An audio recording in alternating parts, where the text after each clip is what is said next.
Welcome to this video on the sun signs, the continuation of our Shamanic Astrology Facebook team, including me, Kaylin Castell, and Tammy Brunk, and Kate Rusko, and Dana Zia.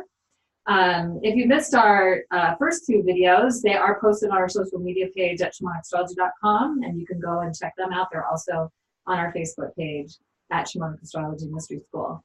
So just a quick reminder, we've looked at how the sun sign astrology has only been around for since about the 1800s. We've also looked at how the sun is not who we are.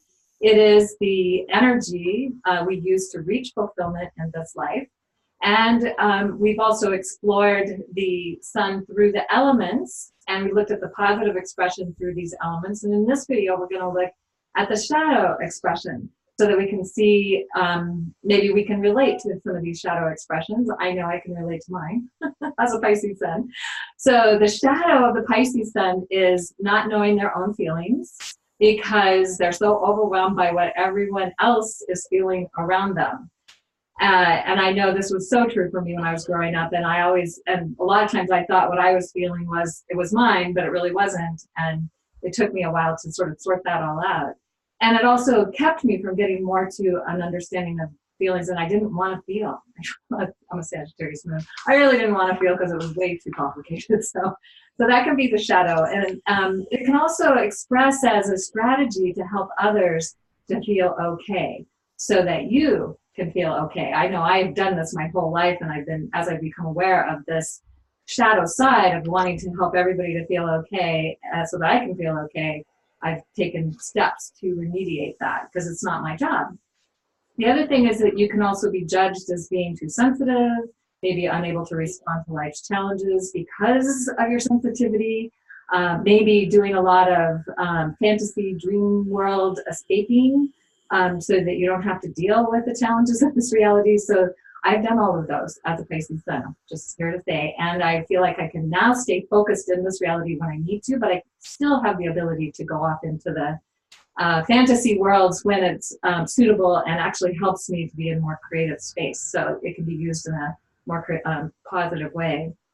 Now, the shadow of the Cancer sun is somewhat similar to the Pisces sun because they can also be over caretaking of everyone else. Because like Pisces, they're sensitive to what that others are feeling around them.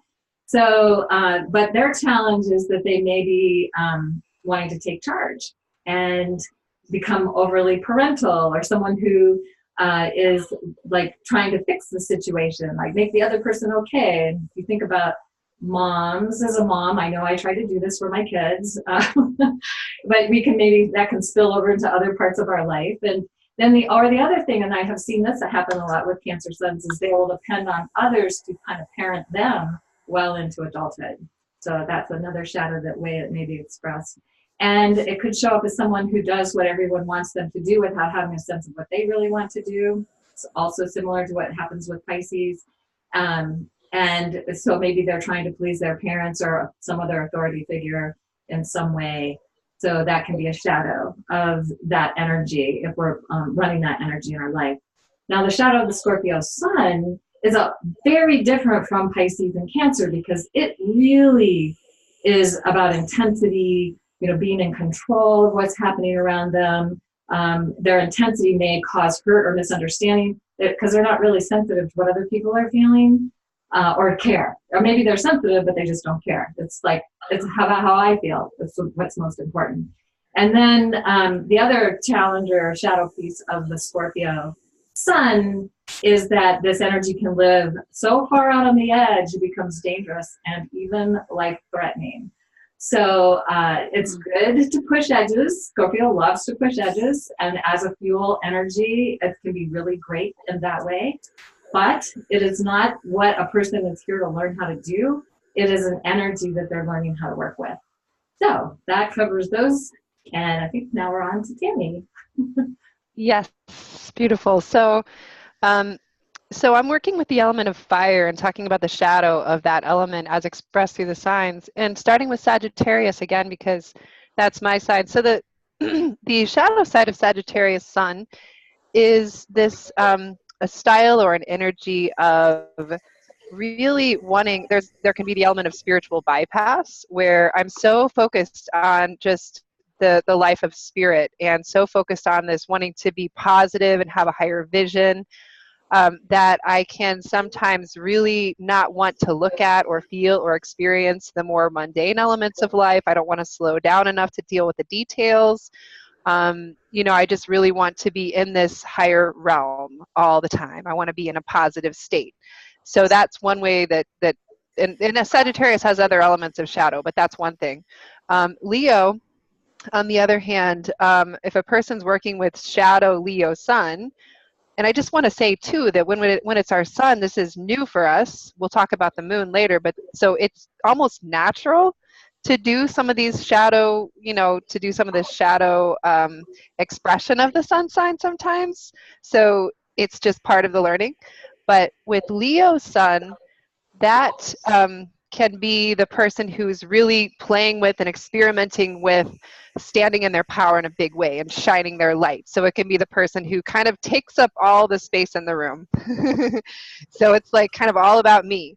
And, whereas healthy Leo sun is shining my light, shining my truest light. And also when I do that, I'm also uplifting others. I'm also helping others to stand into their light. So that's that's a distinction.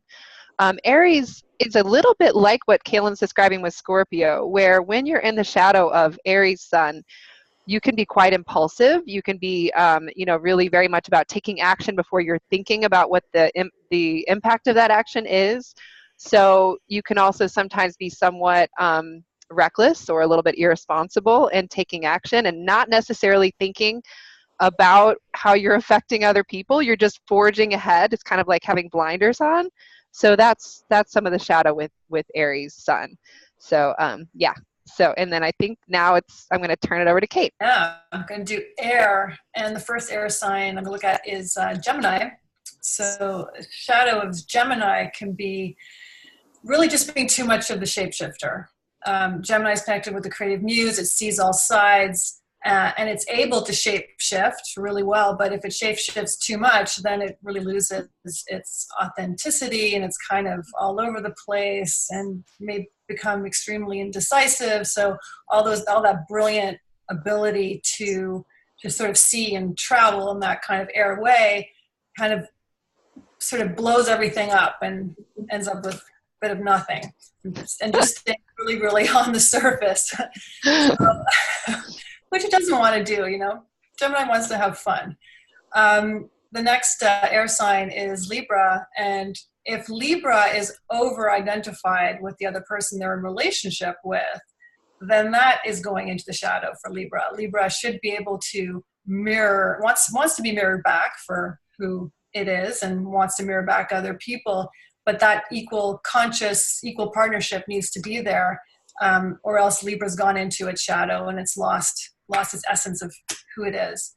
And the last sign in air is Aquarius. And Aquarius actually has a lot in common with Sagittarius in that it also really likes to detach and can become very aloof and is not interested in the denser forms of reality, and also might go for the spiritual bypass, think it's doing the work, but it's actually not doing the real work. It's just doing it maybe in the mental planes. It's not wanting to engage with people and emotions. Emotions are really tough. So when Aquarius is running smoothly and well, it's able to detach from those emotions to see the big picture about it, but it doesn't kind of push them away. So now I think we're on to air. Sorry, Earth. said in the perfect airway. So Earth, I'd like to say overall the element of Earth, the shadow side of the element of Earth is they can be all of them, all three of them, both Taurus, Virgo, and Capricorn can all be control freaks. That is a unilateral shadow side to all of the Earth signs. And being a Taurus, I know all about that control freak thing.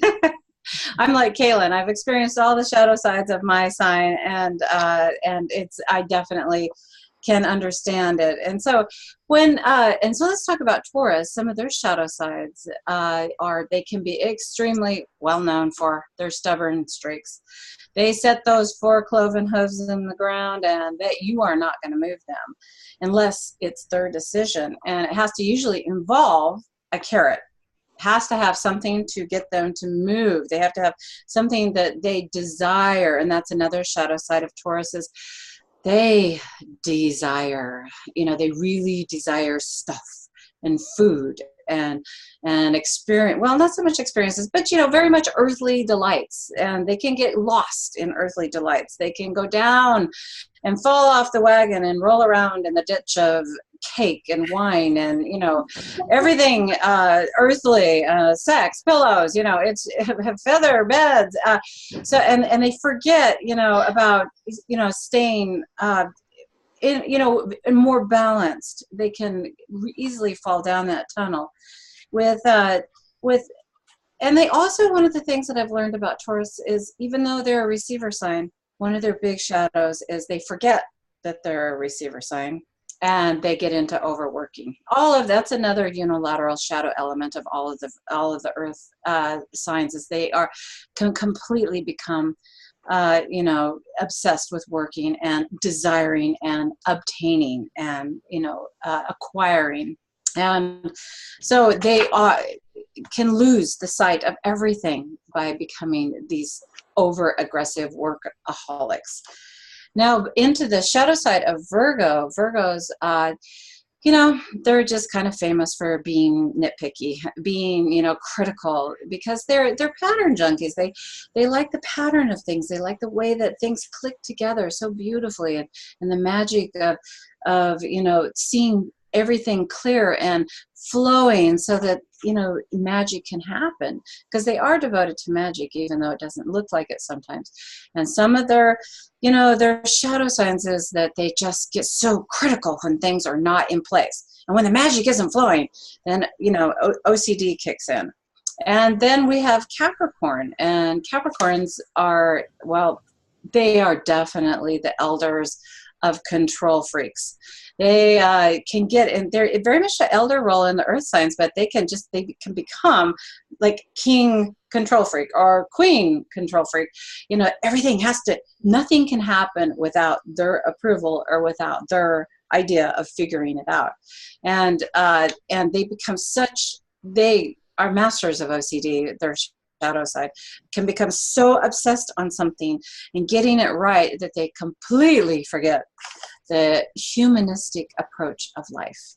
It becomes more, like they become machines. And so that's something that they need to guard against. And the way to of all of these shadow signs to bring yourself out of it is to not be so focused on the earth, for the earth signs, to take a little breather, take a big deep breath, and try some air and fire and water.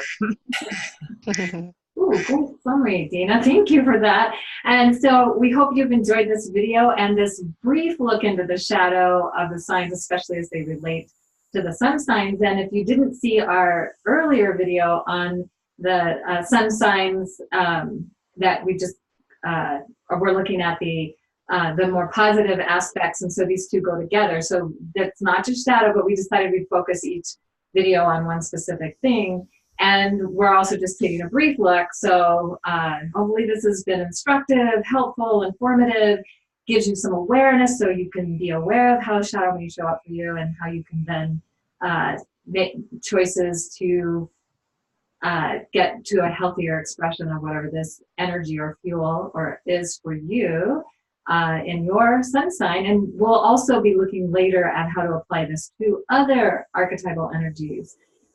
Like what our new mystery school is, or maybe what our old mystery school was, and those kinds of things. So stay tuned for more videos, and thank you for watching.